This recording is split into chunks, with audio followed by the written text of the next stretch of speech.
Jahon chempioni va yoshlar uchrashuvi aynan Uchko'prik tumanidagi 4-sonli umumiy o'rta ta'lim maktabida tashkillandi. Respublikamiz bo'ylab o'tkazilayotgan payshanba yoshlar kuni munosabati bilan tashkillangan ayni maktabdagi bu galgi uchrashuv o'quvchilar uchun chinakam unutilmas kunga aylandi. Sababi ayni shu kuni yigit-qizlar sportining boks turi bo'yicha jahon chempioni Bektemir Meliqo'ziyev bilan yuzma-yuz ochiq va samimiy suhbatda bo'ldilar. Unda sportchi tomonidan yigit-qizlarga kelajakda kuchli va yetuk shaxs bo'lish uchun zarur bo'lgan maslahatlar berildi.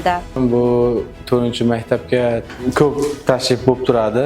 O'quvchilar ham sportga juda ham qiziqadi. O'zimizda shogirdlar ham chiqqan bu yerdan. Boks nima deydi, to'garaklar bor, karate to'garaklari bor, bilamiz, master-klasslarga kelib turamiz. Sportga juda ham qiziqishi yaxshi bolalardi. Uchrashuv ayniqsa yoshlar uchun katta motivatsiya manbaiga aylandi. Davra suhbati davomida o'quvchilar o'zlarini qiziqtirgan savollarga javob olish imkoniga ham ega bo'ldilar. Bugun bizning maktabga jahon chempioni Bektemir Meliqo'ziyev keldi. Men juda xursand bo'lib ketdim. O'zimga qiziqtirgan savollarni berdim va u menga javobini berdi. Birga rasmga tushdik. Men o'zim 6-sinfman. Men bu boks turiga rosa qiziqaman.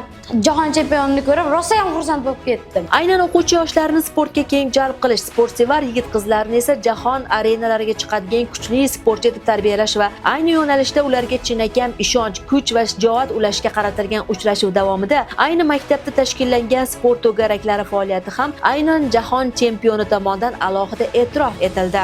Eng quvonarlisi esa kelgusida maktab o'quvchilari uchun shaxsan jahon chempioni Bektemir Meliqo'ziyev tomonidan master-klasslar o'tkazilishi aytildi. Maktabimizda har payshanba yoshlar kuni munosabati bilan maktabimizga taniqli ijodkorlar, shoirlar, sportchilar bilan uchrashuv tashkillanmoqda. Bunday uchrashuvlarni o'tkazishimizdan maqsad o'quvchilarimizni sportga, ijodga bo'lgan qiziqishlarini oshirish. Shubhasiz joylarda o'tkazilayotgan bunday uchrashuvlar yosh avlod qalbida yuksak orzularni uyg'otadi. Ularni vatanimiz kelajagi uchun munosib inson bo'lib yetishishiga undaydi. Zero bugungi yoshlar ertangi kunning egalaridir.